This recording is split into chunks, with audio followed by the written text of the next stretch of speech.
Welcome to Medical Matters Weekly with Dr. Trey Dobson, presented by Southwestern Vermont Healthcare and Catamount Access Television. Welcome, everyone. I about said good morning, everyone, but it's noon, so I can't say that. Welcome, everyone. Today is July 27th, 2022. I'm Trey Dobson, Chief Medical Officer at Southwestern Vermont Medical Center and an emergency medicine physician with Dartmouth Health.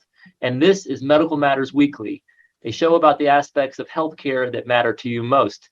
And my guest today is Dr. Tess Wiskel. Welcome, Tess, and I'll introduce you, but welcome to our show. Thank you for having me here. So Tess is in this really cool fellowship. She's an emergency medicine physician, so she must be pretty awesome if she's an EM physician. But she is in a fellowship which is titled a Climate and Human Health Fellow. We're going to learn a lot about this. It's at the Harvard Center for Climate, Health, and Global Environment at Beth Israel Deaconess Medical Center. And you still do emergency medicine shifts, I take it, Tess? Oh, yes. I'm definitely still working in the emergency department. It's my patients that motivate me, so we're still working there.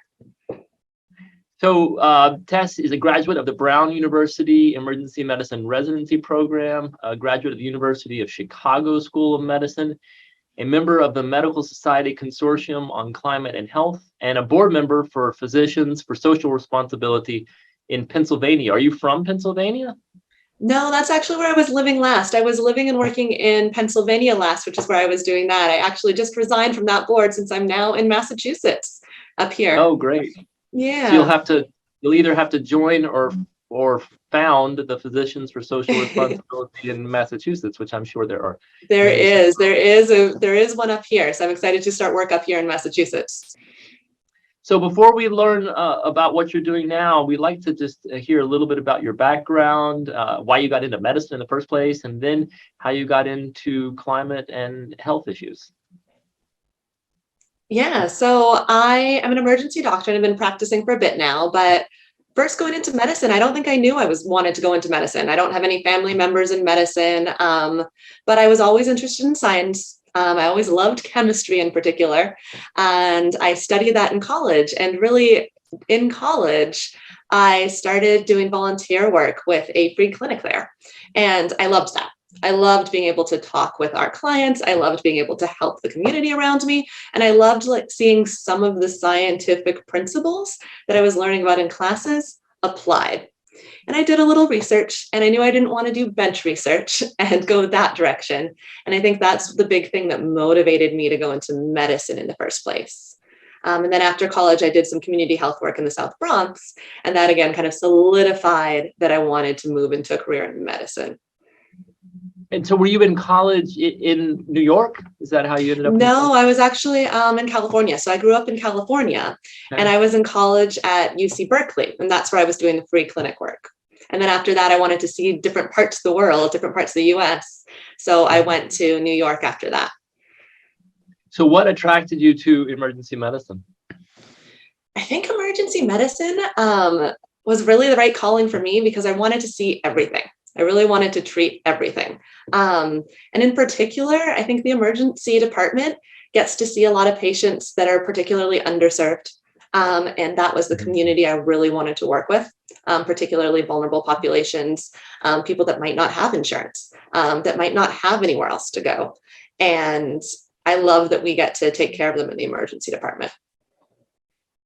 Yeah, me too. I not to talk about myself, but being an emergency medicine physician, I have very similar attraction to the field.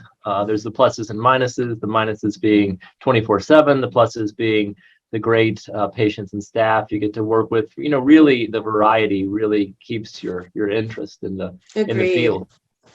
Yeah, it's so definitely a team approach. Yeah. Oh, yeah. And if you don't approach it that way, then you're not doing the service to the patients for sure. So talk to us a little bit about how that morphed into your interest in climate and health, and then actually how you got into the fellowship. Yeah. So like I said, I really picked emergency medicine because I cared about kind of treating everybody and treating these underserved populations. And I did different work treating underserved populations. And I think over time, what I was seeing in my emergency department patients was how much their environments were affecting their health. And in particular, people coming from communities that might be disadvantaged. And seeing how much their environment was affecting their health, I wanted to look at the bigger picture of what was bringing my patients into the emergency department. So I could see a patient that was not able to breathe because they had inhaled smoke.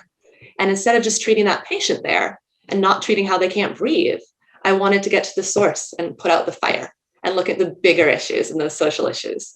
And I think one of those big issues that's really affecting a lot of our patients, if not all of them in some way, is climate change. And that's what drew me to want to really focus in on that for my career and study that. And I tell you, it's so hard. First off, I applaud this very much. Thank you. It's one of the reasons we're having you on the show. Find it very important and crucial. It's really hard in a physician or a medical staff individual or someone even not in healthcare to day be doing what they're doing, but thinking of the bigger picture and how we can develop the resources and time, frankly, to focus on those. And I want to just tell the audience, you don't have to necessarily do that. Your awareness is so key. You vote in the ways that support climate change. Against climate change, and your awareness, and you speak about it. And then someone like Tess here is going to be involved in operationalizing how we can get out of this mess, or at least helping people cope with it. You did some work over in Belize, is that correct? I did. So when I was in residency, one of my co-residents had family and was from Belize. So she brought me with her to go work in the emergency department there and learn a little bit about what the healthcare was like there. And one of the big issues affecting patients in Belize, and we were in Belize City in the accident and emergency department, was late diagnosis of HIV. And again, it was kind of that community that I wanted to take care of. And there, what we did is some qualitative work where we did different interviews with key informants, so people that really cared about this issue. So both the doctors, the patients, the administration, the labs, and tried to determine how we could implement earlier HIV testing and how we could do that in the emergency department. And we were able to do some trainings on implementing early HIV testing after all this study. Well, that's great. Are they still using it, you think? I think so. I think it definitely brought some awareness to it. I think just talking with different staff members, although we're always constrained for what we're doing in the emergency department. We're always strained with resources. I think bringing the awareness and getting the input of patients and hearing that they want this too was really, really important. That's great. So tell us a little bit then about your fellowship exactly and what you do besides your work in the emergency department. What do you do on the fellowship side? Yeah, so it has a lot of different roles, and a little bit of it gets into what you were saying of how there's different ways to address climate change and health. So one of those is advocacy. So that can be just going out and voting, looking up your politicians. Anybody can do this, see what they care about and vote along their ideals. But it's learning about advocacy, learning about different policies, and working with different people to understand that so that I can then advocate more. And I did a little bit of that with Physicians for Social Responsibility before, where I talked with my representatives and talked with them about the patients I was seeing and how these issues were affecting their health so that they could go and change legislation so that we can do things to mitigate and adapt to climate change. So one part is the policy side. Another is education. So I'm learning too. So I'm actually going to be getting a master's degree at the School of Public Health while doing the fellowship. And that'll help me learn kind of the basic statistical skills, epidemiological skills, everything else to study this.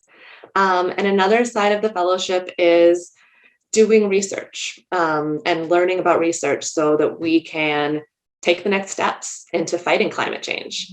And so some of the projects I've started working on, in particular, one has been looking at it, I really think as an emergency doctor, looking at extreme weather events. So the things we're seeing all over the place now, heat waves and wildfires, is a place where we can have a lot of influence because we see patients after those events. So one of the projects I'm working on is looking at the health effects of California wildfires and how we can respond to this, how they affect patients, in particularly communities of medically vulnerable patients or medically at-risk patients, how the power shutoffs there are affecting the communities, how the evacuations from homes are affecting communities, and then taking the next steps of what we can do to kind of help with this, as this is an ongoing problem. And it's honestly, it's one of the other reasons that I think I am interested in climate change is because I grew up in California. I can see this affecting my family. Like I've seen differences from when I grew up to now of where it used to be, oh, we have high fire risk in California, it's dry here, to the California's burning all of fire season. And you're seeing the smoke and you're seeing those effects. And I'm seeing family and friends' houses burning down. I'm seeing my family and friends being evacuated. And I think that just hits into home what is really happening here. And just this week, 6,000 people having to relocate or, temporarily evacuate, I should say. Exactly. Which was really abnormal a few decades ago. And now Exactly. I feel like, I don't live in California, but I feel like it's every month I hear about some large evacuation. Exactly. We're definitely getting that. And then you're seeing other extreme weather events, right? Like we saw the heat waves in the Northwest last year, but we're seeing that around the East Coast now. We're seeing that in Europe now. We're seeing flooding. We're seeing so many different extreme weather events. And I think looking into how that affects people's health and what we can do about it is somewhere I really want to focus my time. What are some of the other health and climate interactions? I think people know about fires, but what do you think would be some others that would surprise the average person? Yeah, I think the extreme weather events are the easy ones to see. And that's good because it's making people aware. But there's a lot of other things we don't see. So one of them is vector-borne diseases. So vectors are things like our ticks, mosquitoes that are moving, and they're moving to new areas. So they're bringing things like Lyme disease to new areas. They're affecting populations they didn't used to. We're seeing dengue and West Nile virus and other vector-borne diseases in new areas. The other thing we're seeing is migration of populations. So climate change is affecting the environment around people, causing droughts and scarce resources, and that is causing some migrations. And I think, and that definitely has effects on health, both mental health from needing to move, as well as healthcare access and lack of access to resources and populations going to new places. So I think some of those are the bigger effects that we're just not even thinking about as much, but are definitely changing as we talk now. Yeah, infectious disease is just the prime example of what sometimes community may not equilibrate to climate change. And, an example also, global health emergency with Zika a few years ago likely wouldn't have gotten to that level had there not been some ability, just due to warming, for the virus to move north, along with its vector, of course, to move north. That's just great. And, reading historical books on infectious disease outbreaks, they were rare, and now they're just becoming so much more common as we travel more, but also due to climate change. I'm actually, I was thinking the other day when I was glancing at your upcoming show, and I'm not putting you on the spot here, I'm just kind of chatting.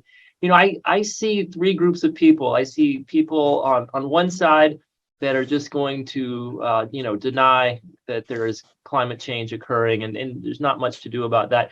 And then there's people on the other side that are just so paralyzed and have so much fear and anxiety, which is readily understandable, that again, they're paralyzed. They can't really do anything. But then you have this pretty large group of people, I hope it's really big, in the middle, who appreciate it, understand parts of it, depending on where their perspective is, but they're sort of at a loss of what can we do about it. And I don't want to ignore it, but I just don't know what else to do. The dread just wears me down. And that's really hard on the upcoming generation, like my sons who are teenagers, for example. Do you have any thoughts or advice on that perspective?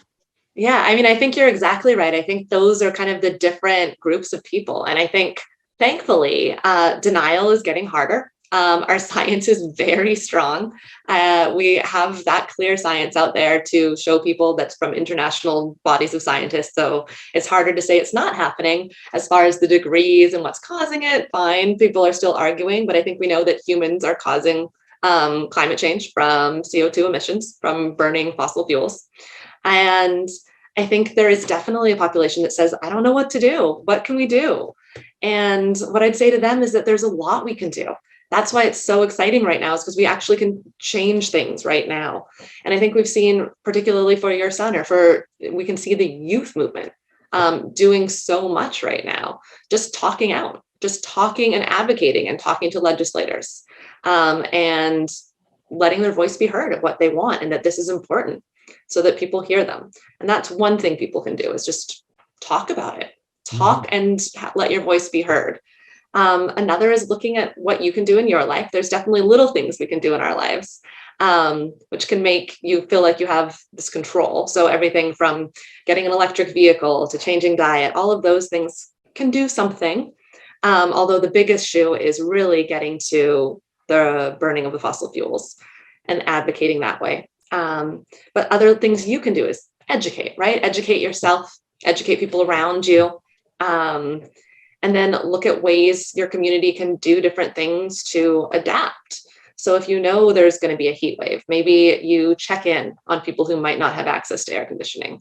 Maybe you try to get air conditioners to people.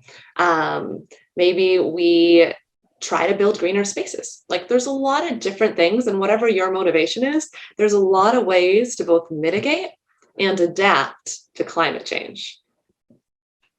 You know, you say that so well. I wish we had another hour to talk. This is so good. You know, and also one thing that I've also noticed is, I think people often will agree and they want to do the right thing, but they feel like they either need to be 100% living in a certain way, and if they don't, then then they're not really. Then they're almost being a fraud, and that's not true. You can still drive a gas-powered car and vote in ways that reduce the use of fossil fuels, vote in ways that preserve land, do things that for land preservation, and work towards, for example, getting an electric car. And I'm saying that because I just got a new car recently and I couldn't find an electric car. They were hard to find and I didn't. Yeah. I felt guilty. That's okay, because we do other things, and you can't point fingers in that direction, and you can still feel good about your efforts. Absolutely. Something else I was thinking is, I don't know if you've ever read much of Bill McKibben. He's pretty famous, lives up in the Middlebury area, and writes a lot on environmental change. In fact, one of the first books in the 80s, discussing, at least to the popular media and through the popular press, climate change. And he talks about that there are really the three biggest risks to the human population, and of course to the planet, is nuclear war, which somehow we've been able to work with and keep in check, at least until now. And then the second was ozone depletion, which actually we've actually accomplished a reversal, which is fantastic. I don't think we talk about that enough. And then, of course, right now, which is going in the completely wrong direction, which is warming, which causes climate change. So there are examples of ways that we've been somewhat successful, or at least done the right thing, and we can't be stuck in this paralyzed anxiety world that there's nothing we can do about it. I think we can. It's just very difficult. Absolutely. And I completely agree with you that you don't need to be perfect in every part of your life. Like, you can do what you can. And I think I take that from medicine. Like, in medicine, we have a harm reduction approach at times, right? Where you try to reduce the harm. And that doesn't mean you can do everything. That doesn't mean you need to buy an expensive electric vehicle. It means maybe you vote a certain way, or learn about something, or advocate for something else. And I think it's really important for people to know that as well. Where do you see yourself in a few years, Tess? What will you be doing? Well, I still want to be working in the emergency department. Again, I think that the motivator for me is really seeing my patients. And then I'd love to be working on solutions for how climate change is affecting communities, particularly underserved communities that are being hit the hardest, and working on these different adaptation strategies. If it's helping prepare for an extreme event, helping get people the resources they need. I think that's ideally where I'd be, in working with public health agencies and different NGOs to prepare for what we can do and help communities achieve their best health outcomes. To just in a few sentences, because this would take forever, what do you see as the positive aspects for the future of our health and climate? For example, I just talked about what Bill McKibben said that we have accomplished and what we need to accomplish. Do you see us doing things over the next 20 to 50 years that are going to have an impact? Absolutely. I think that there's been a lot of press about climate change recently, and I think that's motivating people, and I think that's motivating our policymakers.